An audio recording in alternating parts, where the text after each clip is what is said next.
Hi, it's me again, and earlier this week, if you remember, we talked about a TV licence story, a woman called Josine from Rwanda who was prosecuted for non-payment of a TV licence, and she got some legal help and got everything sorted out in the end. But it did bring up the question again that women are disproportionately punished for this offence, and why is that?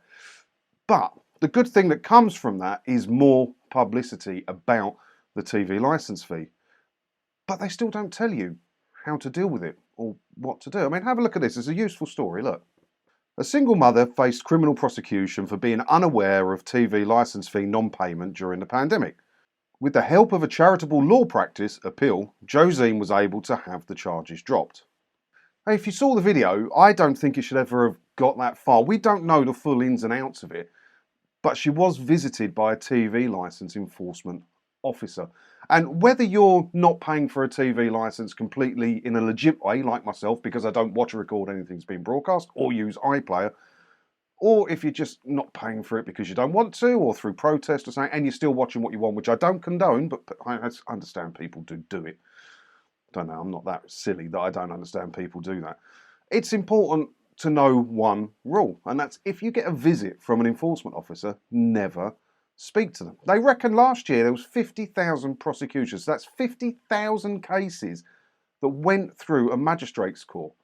All of them wouldn't have happened if you didn't speak to someone when they knocked on your door, the TV licence enforcement officers. And how much is that sort of gagging up the system? You know, the bloody magistrates' court is keeping them in business, isn't it? No wonder people have to wait to get their stuff sorted out. It's madness. Whilst it is in the public interest to fund the national TV service for delivering high quality programmes, why is that in the public interest? I don't believe it's in the public interest at all. All other TV channels manage to fund themselves through advertising, or the streaming services manage to fund themselves through a subscription service. Why do people believe the BBC is above having to compete in the marketplace with its competitors? It's ridiculous. The public, third sector and over 150 cross-party MPs have questioned the practice of criminalising those who can't afford to pay their bills, especially in the midst of a cost of living crisis. It has been argued more generally that it is unjust to prosecute people for debt-related offences. It is, yeah. I mean, the TV licence is bad enough as it is. It's just an archaic way of paying for a broadcast network when no one else, none of the other channels in the UK operate like that. But the BBC's above it, that's fine. But to criminalise people for non-payment of it, for not subscribing to a TV service is ridiculous. If there's only one thing we can achieve, because I don't think we're going to beat the TV licence fee anytime soon, are we? But if we can achieve one thing, it's decriminalising it. Because why should I have to get letters and threats of people knocking on my door and threats of £1,000 fine and going to magistrate's court for not paying for a service I don't want? It's ridiculous. Charities have also observed that the criminalisation disproportionately targets women. A total of 75% of those prosecuted for TV licence fee evasion in 2020 were women, making it the offence with the highest proportion of females convicted. That is crazy when you come to think of it, isn't it? Because, I mean, the population split in the country is about 50-50, as you would imagine, isn't it? But 75% of the prosecutions are for women. Why? Now, it's important to remember the only way you can really be prosecuted for this is if you stitch yourself up when getting a visit from one of the TV licence goons, the door-to-door salesman, by talking to them. So 75% of the criminalisation is women.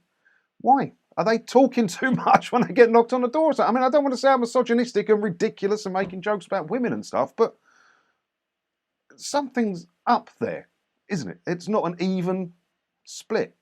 So why are you talking to them when they knock on your door? Is it just men are more standoffish and prepared to close the door? Women aren't? I don't know. We need to get the message out to women that if you get a knock on your door from one of these people, just be polite, say no thank you and close the door. Don't be intimidated by them. They do turn up dressed in an intimidating manner most of the time, or at least in a tie, pretending to be a bailiff or police or something with their important clipboard and stuff. And they say, oh, we're going to question you and all of this. They try and sound as official as possible, but they are just door-to-door salesmen, and we need to get that message out there more, don't we? 75% of it is women. And there'd be 0% prosecutions if nobody talked to these people. There are also high case numbers, with over 10% of magistrate court cases concerned with the offence. So 10% of all the stuff that goes through magistrates' courts are to do with the TV licence fee. How much is that costing the country? How much is that backing up the courts for something that shouldn't even be close to being an offence? You're choosing to not pay for a subscription. That's it. And it's taken up 10% of magistrate court time. It's a crazy system. It's a crazy, crazy system. Josine brought a private law claim against the BBC for indirect gender discrimination in view of the way that TV licensing identifies non-payments of licence fees, and it was awarded £6.5 grand. £6.5 grand. If you pay the TV licence fee, that's your money. That's your money she was paid. And well played to her. Well played to her. She played the gender card and won. She got her offences dropped. She didn't have to pay the fine, and she got £6.5 grand. You can't argue with that. Well played. Well played to Appeal, who took that case on for nothing. It didn't cost her anything, that, by working with Appeal. I've got no problem with that. I don't pay the licence fee, so it's not my money that's gone to that £6.5 grand. And yeah, she won. She played the gender card, which is normally against you in the TV licence fee, and she won. I don't have a problem with that. Maybe more people could do that. Maybe more people should speak to Appeal if you've been in trouble with TV licensing. But you can only get in trouble with TV licensing if you speak to them. It is estimated that 80% of people do not respond to their TV licence non-payment charges that might simply be because it's sent to a wrong postal address, which normally results in an automatic conviction. Yes, but you don't just get a letter saying you haven't paid your TV licence, you're going to magistrates' court. It doesn't work like that, because you don't have to have a television licence. As long as you don't watch or record anything that's being broadcast or use BBC iPlayer, you don't need a licence.